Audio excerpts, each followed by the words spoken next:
Shalom and welcome back to the broadcast. I'm Sean, your host. Website is www.scriptureandprophecy.com. Well, we are resuming our study, the Torah portion, weekly Torah portion, and so far we've managed to stay with it this year. So I'm very happy about that we've been able to maintain the pace and to keep it up. And so today's portion is called Vaera, which means, and I appeared. And the title comes from the first word of the second verse of the reading, which says, "And I appeared to Abraham, Isaac, and Jacob as God Almighty." That's Exodus chapter 6, verse 3. And the portion begins with four expressions of redemption, whereby God promises to bring Israel out of Egypt's bondage, and the narrative progresses to tell the story of the first 7 of 10 plagues that God unleashed on Egypt. And so it's chapter 6, starting with verse 2, all the way through chapter 9. So three whole chapters we're going to be looking at today. Let's begin, and then we're going to stop immediately because there's something I want to talk about that I was going to avoid talking about, but then I just feel like I just have to. So you'll have to indulge me for 2 or 3 minutes here. But I just want to point something out that I've seen some people make some grave errors about. Let's go ahead and start. We're going to read 2 verses here before I start and before I take 2 minutes to talk about something, and then we'll move on. So we're reading from the King James Bible, and the portion starts with chapter 6, verse 2. "And God spake unto Moses, and said, I am the Lord. And I appeared unto Abraham, unto Isaac, and unto Jacob, by the name of God Almighty, but by my name Jehovah was I not known to them." First thing I want to point out is that the King James Bible is one of the few English Bibles that actually puts the name of God in there. And the King James translators believe that it was Jehovah, and I tend to lean in that direction too. Some people think it's Yahuwah, and I have no qualms or issues with that. The truth is we don't know for sure. As much as confident as people may think they are, we don't know for sure. I happen to think that the manuscript evidence points towards Yehovah, but it could be Yahuwah, who knows. But the King James translators thought it was Jehovah. And it's in the King James Bible several times. And one thing that the King James Bible does is it'll capitalize the word Lord whenever the name of God is supposed to be there to signify that that's the case. But occasionally there's places in the Bible like this where it's literally written out. And of course it's spelled with a J, not a Y, but nonetheless. The issue that I want to point out, and it's said, and it's not with the Bible, it's with some false teachings online. Verse 3 says, "And I appeared unto Abraham, unto Isaac, unto Jacob by the name of God Almighty," which is Elohim Shaddai, "but by my name Jehovah was I not known to them." Now, I saw a YouTube channel, and I was watching their video series on the name of God to see if I could figure out why they thought the name was Yahuwah. And then I noticed them going off about this passage and being completely wrong in what they were teaching. And this is a channel that has way more followers than I do. I don't remember the exact number, but I want to say this person has over 100,000 subscribers. And what he was doing is he was going off about this passage and saying that in the Bible it doesn't really say that by my name Jehovah I was not known to them. He was saying it actually says that I was known to them. And he was going to Blue Letter Bible and going to the Strongs and saying, "See, it's not in there." And unfortunately, in his ignorance, he doesn't understand that the Strongs, especially in Blue Letter Bible, is only showing you root words. It's not showing you the actual text. Because when you go to the Hebrew Bible, and he was saying the word lo, which is Lamed Aleph, which means no or not. It's not in the text. It's not in the text. The King James translators and all these, they've added this. It actually is in the text, but you have to be able to pick up an actual Hebrew Bible and look at the actual Hebrew sentences and read them in order to see it. If you're just going to Strong's Concordance or a Blue Letter Bible, sometimes you don't always see it. Although, interestingly enough, even on the Blue Letter Bible, if you go to the verse, and I know I'm speaking on an audio podcast, but even on the Blue Letter Bible where it's breaking down all the concordances, at the top it shows the sentence and you can clearly see the word lo, which means no or not. And so it absolutely does say in the original text that by the name Jehovah I was not known to them. But here he is in this video going out to 30,000, 40,000 people, I don't know, and leading them astray and creating this unfair and incorrect view of the Bible and causing people to lack trust towards the scriptures. And I see this all the time within the Hebrew Roots movement. I see it happening often, and I used to follow many of the most well-known in the Hebrew Roots. And let me just tell you, several years ago, I decided to start studying Hebrew because I wanted to know what these people knew. And what I discovered is that after 4 or 5 years of studying Hebrew, that these people don't actually know anything about Hebrew, most of them. I learned that most of them are making accusations that aren't true if you go to the actual text. And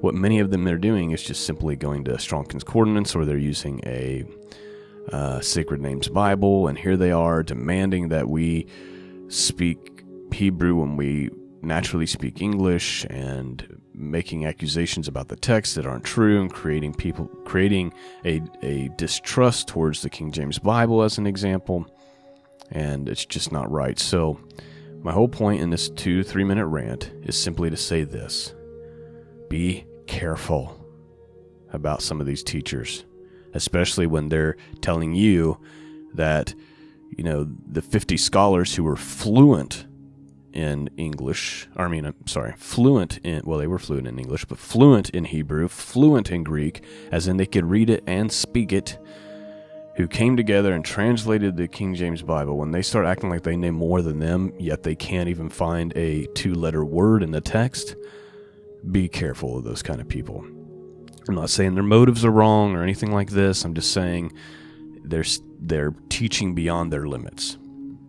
So, for whatever that's worth, and I'm sure I'll get nasty comments about it, even though what I'm saying is absolutely true.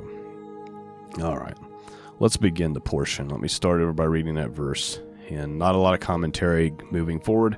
We're just going to read about these 7 plagues that God pours out upon Egypt. Starting over verse 2. And God spake unto Moses, and said unto him, I am the Lord. And I appeared unto Abraham, unto Isaac, unto Jacob, and by the name of God Almighty, but by my name, Jehovah, was I not known to them. And I have also established my covenant with them, to give them the land of Canaan, the land of their pilgrimage, wherein they were strangers. And I have also heard the groaning of the children of Israel, whom the Egyptians keep in bondage, and I have remembered my covenant. Wherefore say unto the children of Israel, I am the Lord, and I will bring you out from under the burdens of the Egyptians, and I will rid you out of their bondage, and I will redeem you with a stretched out arm, and with great judgments. And I will take you to me for a people, and I will be to you a God. And ye shall know that I am the Lord your God, which bringeth you out from under the burdens of the Egyptians. And I will bring you into the land concerning which I did swear to give to Abraham, to Isaac, and to Jacob, and I will give it to you for an inheritance. I am the Lord. And Moses spake unto the children of Israel, but they hearkened not unto Moses for anguish of spirit and for cruel bondage. And the Lord spake unto Moses, saying, Go in, speak unto Pharaoh king of Egypt, that he might let the children of Israel go out of his land. And Moses spake before the Lord, saying, Behold, the children of Israel have not hearkened unto me. How then shall Pharaoh hear me, who am of uncircumcised lips?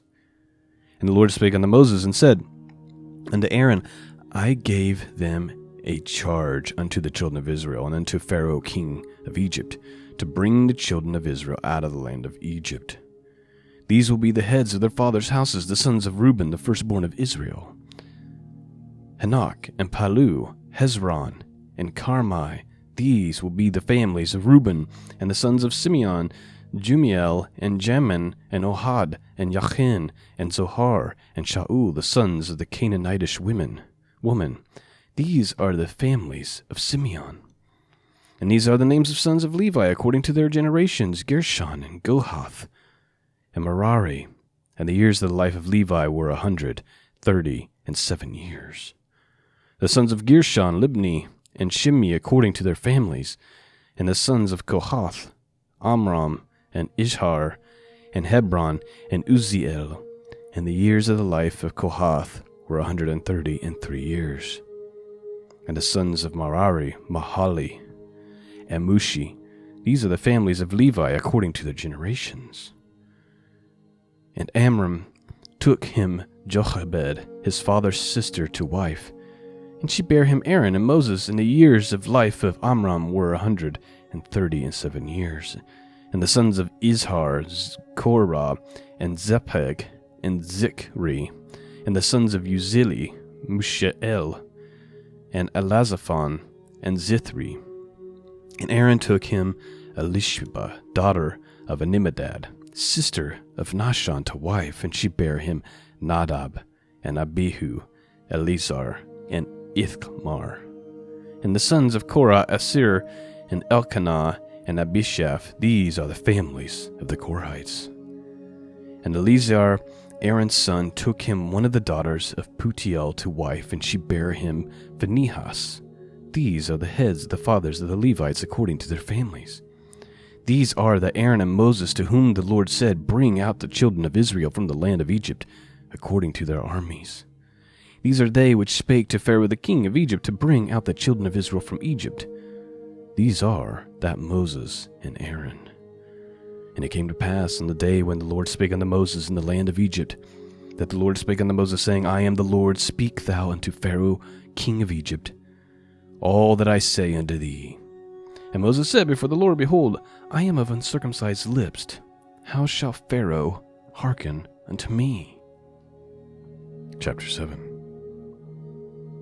And the Lord said unto Moses, See, I have made thee a god to Pharaoh, and Aaron thy brother shall be thy prophet.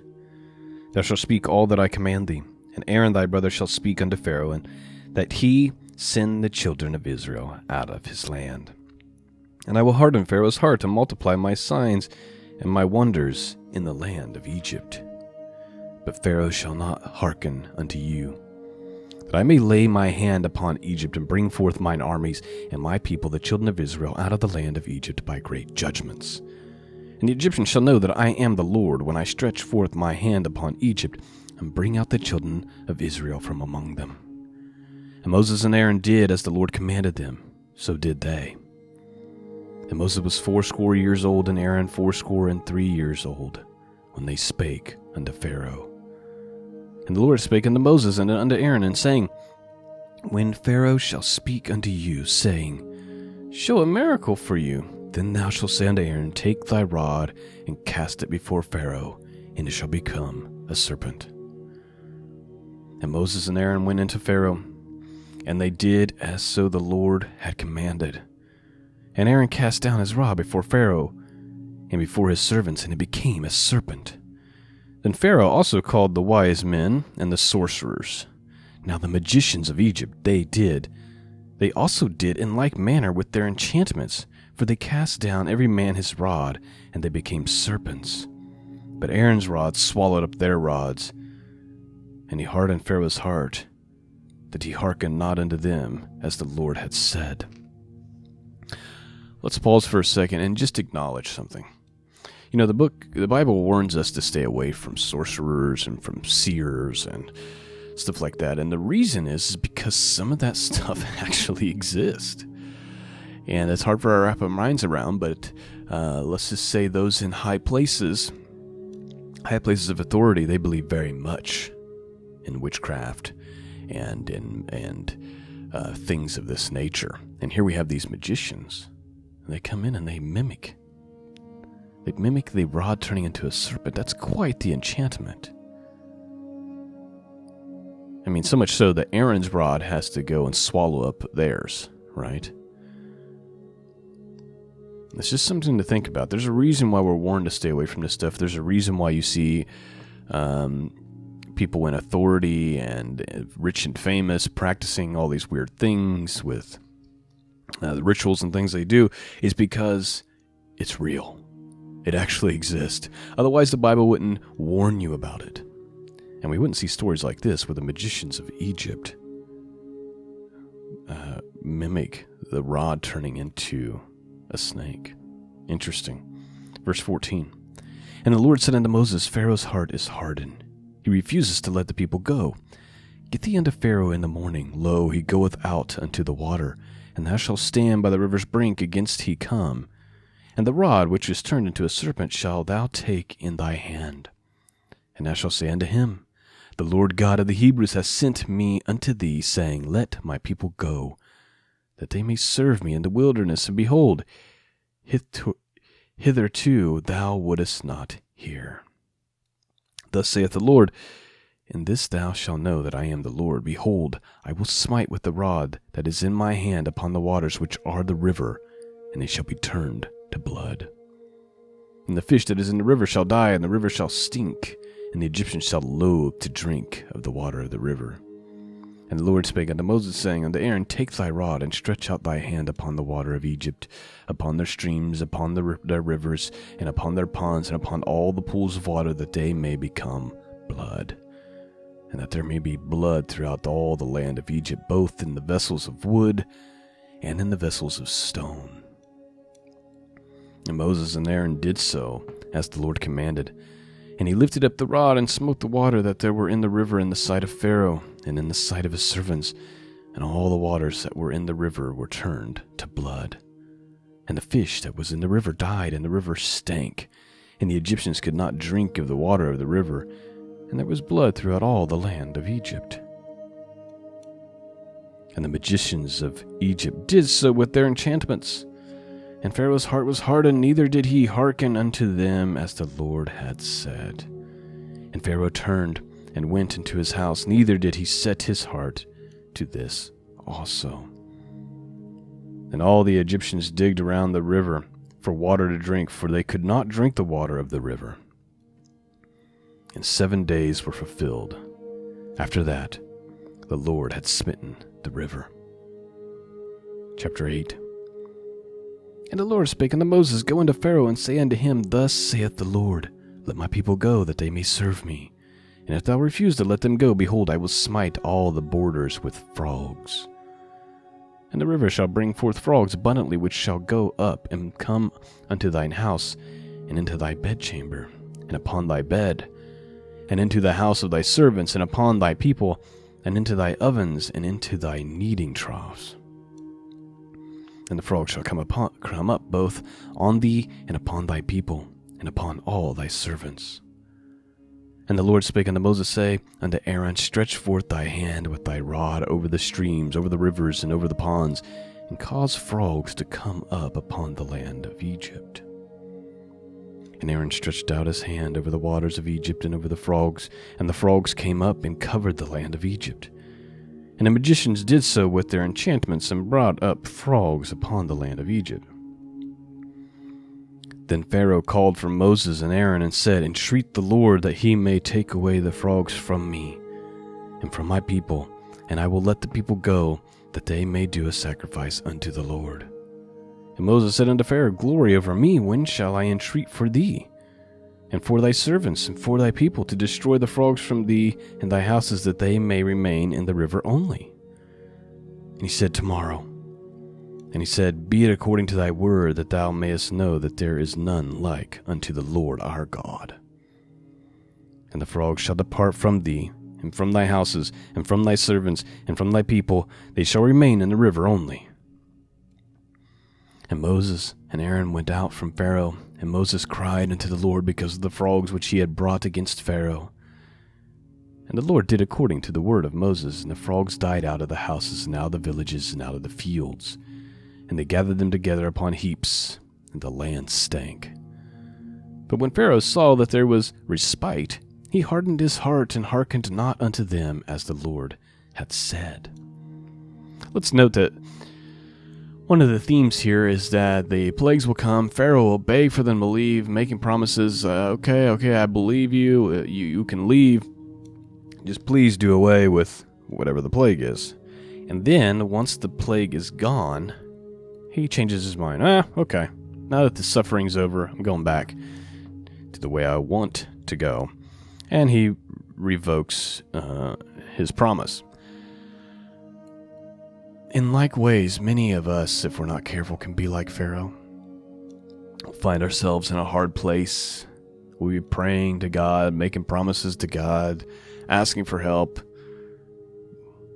Then the help comes, the issue subsides, and then people go right back into sinful behavior. How many times have you seen that? Or how many times have you yourself done that? Maybe in the past, or you know some people that they'll pray, and then they get the answer, and then they're just like, I guess it's almost like they think it's almost like they're only willing to serve God when they need desperate help. But the minute that the help comes, they're ready to go back to their old ways. Pharaoh, he's willing to give in. He's willing to submit to the Lord when the plague is upon him. But as soon as the plague is removed, he goes back on his word. And we'll see that again and again. Verse 16, And the Lord said unto Moses, Say unto Aaron, Stretch out thy rod, and smite the dust of the land, that it may become lice throughout all the land of Egypt. And they did so, for Aaron stretched out his hand with the rod, and smote the dust of the earth, and it became lice in man and in beast, and all the dust of the land became lice throughout all the land of Egypt. And the magicians did so with their enchantments to bring forth lice, but they could not. So there were lice upon men and upon beast. That's interesting. So they were able to mimic the rod becoming a snake, the water becoming blood, but they could not mimic this one, it says. In verse 18 it says, And the magicians did so with their enchantments to bring forth lice, but they could not. So there were lice upon man and upon beast. Then the magician said unto Pharaoh, This is the finger of God. And the Pharaoh's heart was hardened, and he hearkened not unto them, as the Lord had said. So even the magicians are like, this thing that's been done here, we can't mimic it. Our magic can't do it. This is clearly the finger of God. But Pharaoh's, his heart is hardened. Verse 20. And the Lord said unto Moses, Rise up early in the morning, and stand before Pharaoh. Lo, he cometh forth to the water. And say unto him, Thus saith the Lord, Let my people go, that they may serve me. Else if thou wilt not let my people go, behold, I will send swarms of flies upon thee, and upon thy servants, and upon thy people, and into thy houses. And the houses of the Egyptians shall be full of swarms of flies, and also the ground wherein they are. And I will sever in that day the land of Goshen, in which my people dwell, that no swarms of flies shall be there, to the end thou mayest know that I am the Lord in the midst of the earth. And I will put a division between my people and thy people. Tomorrow shall this sign be. I want to stop real quick again to point something out. The scriptures talk about how God knows how to preserve the righteous in his judgments, right? And here we see that this swarm of flies, this plague of flies, is going to hit the land of Egypt, but he is going to separate Goshen, where the Israelites dwell, where the Hebrews dwell. And he's telling Pharaoh, you will see this as a sign. This plague is going to torment you and your people, but I am making a separation between your people and my people, and it will not impact my people. Now, even in the book of Revelation, we see something like this. If we go to Revelation chapter 9 real quick, we have the fifth trumpet and the locust from the bottomless pit. Let's take a look at it. Then the fifth angel sounded, and I saw a star falling from heaven to earth. To him was given the key of the bottomless pit. And he opened up the bottomless pit, and arose out of the pit like the smoke of a great furnace. Actually, let me change that to King James. That was set on New King James. Let's switch it here. And the fifth angel sounded, and I saw a star fall from heaven unto the earth, and it was given to him a key to the bottomless pit. And he opened the bottomless pit, and there arose smoke out of the pit as the smoke of a great furnace. And the sun and the air were darkened by reason of the smoke of the pit. And there came out of the smoke locusts upon the earth, and unto them was given power, as the scorpion of the earth have. And it was commanded them that they should not hurt the grass of the earth, neither any green thing, neither any tree, but only those men which have not the seal of God in their forehead. And to them it was given that they should not kill them, but they should be tormented 5 months, and their torment was as the torment of a scorpion when he striketh a man. And in those days shall men seek death, and shall not find it, and shall desire to die, and death shall flee from them. And so what we have is we have these locusts. I've speculated that they're demons or whatever, but the point that I'm making right now is that they don't have permission to harm the people, God's people who have been marked by God on their forehead. And we're not going to talk about what that mark might be or speculate that right now. I just want to point out the fact that God knows how to protect and preserve his own during times of judgment. And so we should take great comfort in that knowledge. All right, let's continue our reading here. We are ready for verse 25. Let's continue on. And Pharaoh called for Moses and Aaron, and he said, Go ye, sacrifice to your God in the land. And Moses said, It is not meet so to do, for we shall sacrifice the abomination of the Egyptians to the Lord our God. Lo, shall we sacrifice an abomination of the Egyptians before their eyes? And will they not stone us? We will go 3 days' journey into the wilderness and sacrifice to the Lord our God, as he shall command us. And Pharaoh said, I will let you go, that you may sacrifice to the Lord your God in the wilderness, only ye shall not go very far away, entreat for me. And Moses said, Behold, I go out from thee, and I will entreat the Lord that the swarm of flies may depart from Pharaoh, from his servants, and from the people tomorrow. But let not Pharaoh deal deceitfully any more in not letting the people go to sacrifice to the Lord. And Moses went out from Pharaoh and entreated the Lord. And the Lord did according to the word of Moses, and he removed the swarms of flies from Pharaoh, from his servants, and from his people. There remained not one. And Pharaoh hardened his heart at this time also, neither would he let the people go. Chapter 9, verse 1. Then the Lord said unto Moses, Go in unto Pharaoh, and tell him, Thus saith the Lord God of the Hebrews, Let my people go, that they may serve me. For if thou refuse to let them go, and wilt hold them still, behold, the hand of the Lord is upon thy cattle which is in the field, upon the horses, upon the asses, upon the camels, upon the oxen, upon the sheep. There shall be very grievous murrain. And the Lord shall sever between the cattle of Israel and the cattle of Egypt, and there shall nothing die of all that is the children of Israel's. And the Lord appointed a set time, saying, Tomorrow the Lord shall do this thing in the land. And the Lord did that thing on the morrow, and all the cattle of Egypt died. But the cattle of the children of Israel died not one. And Pharaoh sent, and behold, there was not one of the cattle of the Israelites dead. And the heart of the Pharaoh was hardened, and he did not let the people go. And the Lord said unto Moses and unto Aaron, Take to you handfuls of ashes of the furnace, and let Moses sprinkle it toward the heaven in the sight of Pharaoh. And it shall become small dust in all the land of Egypt, and shall be a boil breaking forth with blains upon man and upon beast throughout all the land of Egypt. And he took ashes of the furnace, and stood before Pharaoh, and Moses sprinkled it up towards heaven. And it became a boil breaking forth with blains upon man and upon beast. And the magicians could not stand before Moses because of the boils, for the boil was upon the magicians and upon all the Egyptians. And the Lord hardened the heart of Pharaoh, And he hearkened not unto them, as the Lord had spoken unto Moses. And the Lord said unto Moses, Rise up early in the morning, and stand before Pharaoh, and say unto him, Thus saith the Lord God of the Hebrews, Let my people go, that they may serve me. For I will at this time send all my plagues upon thy heart, and upon thy servants, and upon thy people, that thou mayest know that there is none like me in all the earth.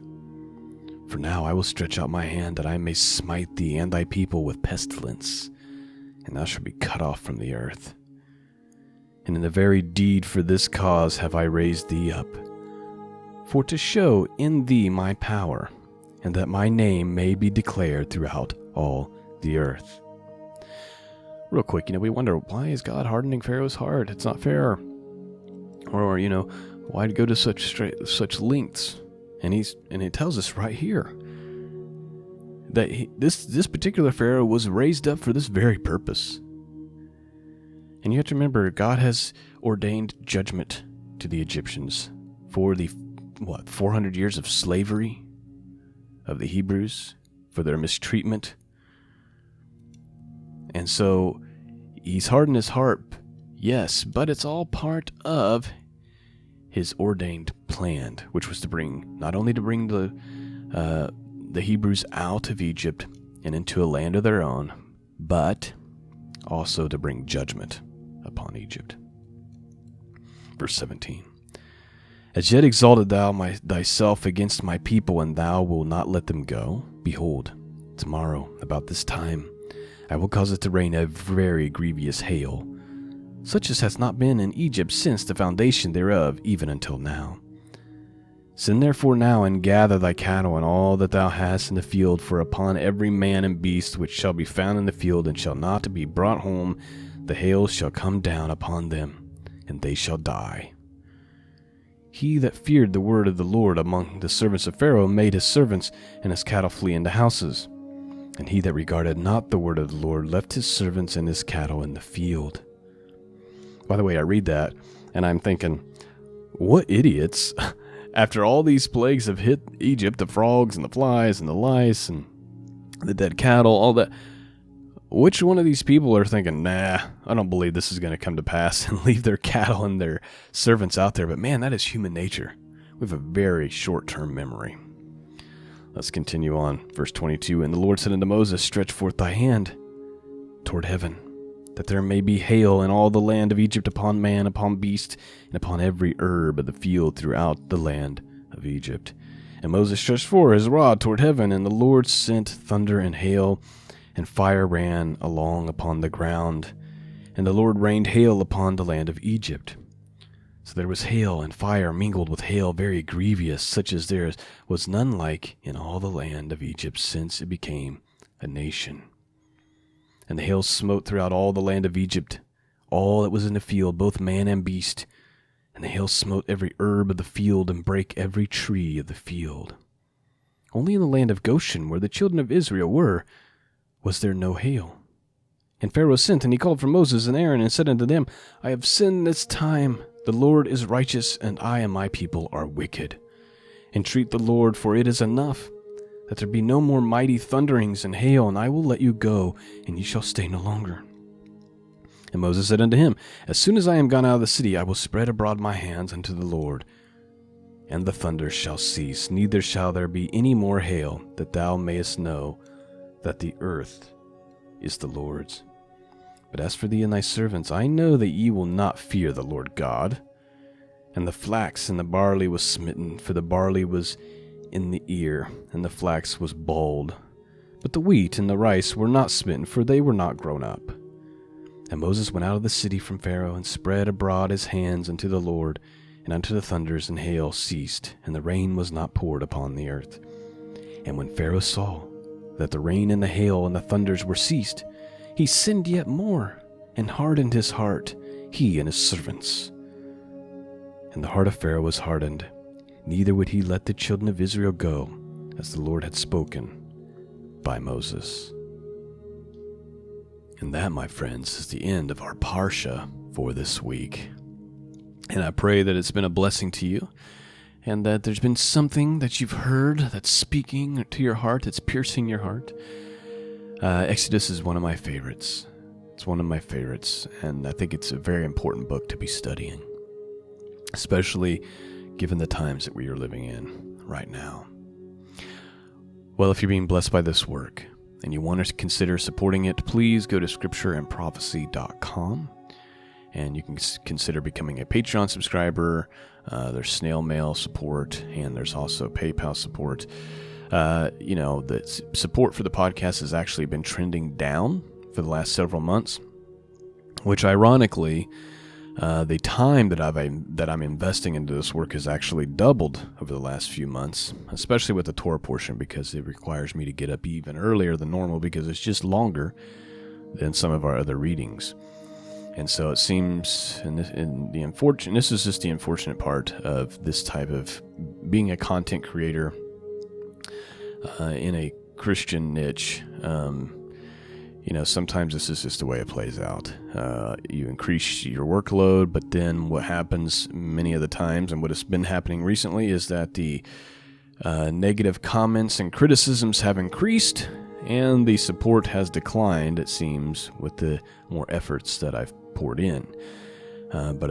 So if anything, I ask that you pray for the podcast and pray for me, that God would give me the stamina to be able to continue to do the work.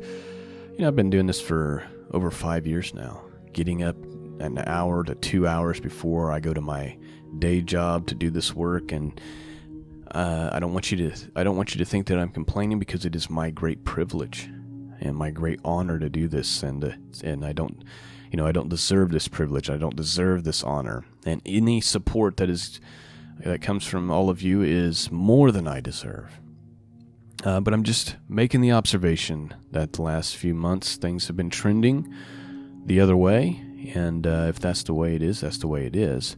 But if you're willing and able and you're being blessed by this work, you can consider supporting it.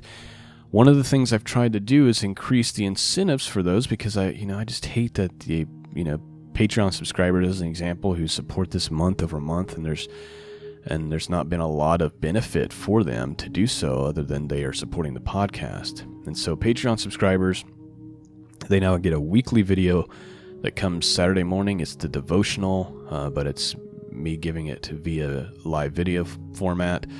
They also get full access to the biblical Hebrew basics for beginners, just to help people get started and point them in the right direction for those who want to learn more about the Hebrew language. Biblical Hebrew. Now, there's 6 videos currently, so they get access to all those. PayPal supporters should now be, when you support via PayPal, you should be redirected and also given access to those videos. So there's more incentive, I guess, to consider supporting this work. And one of the things I hate that I hear other radio stations do is where they're pushing guilt or things. I've heard that on Christian radio stations and things like that, and I don't like that. This is something I do out of passion and out of love. I'm not your teacher. I'm not your pastor. I'm not telling you what you should or shouldn't do. I'm just asking that if you're willing to support the podcast, please consider doing that. And your prayers are much coveted right now, because I'm trying to take on more with the podcast.